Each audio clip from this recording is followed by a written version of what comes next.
নমস্কার বন্ধুরা, রানা রক্সের চ্যানেলে আপনাদেরকে স্বাগতম।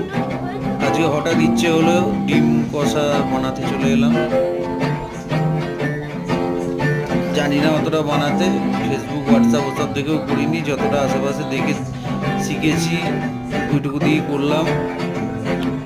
গরম মশলাটা একটু থেতো করে দিলে শুনেছি নাকি ফ্লেভারটা ভালো আসে। ফার্স্টে এটা দিয়ে স্টার্ট করতে হয় সাধারণত।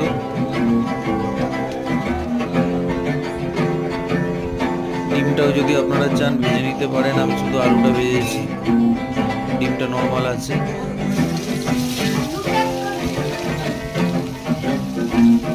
পেঁয়াজ দিয়ে দিতে হবে, তারপরে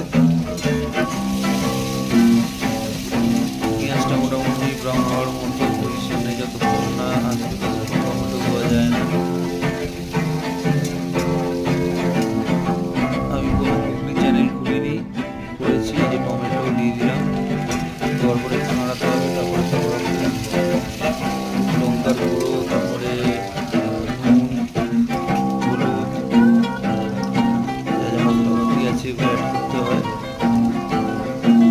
এর মধ্যে চিকেন মশলাও দিয়ে দিয়েছি।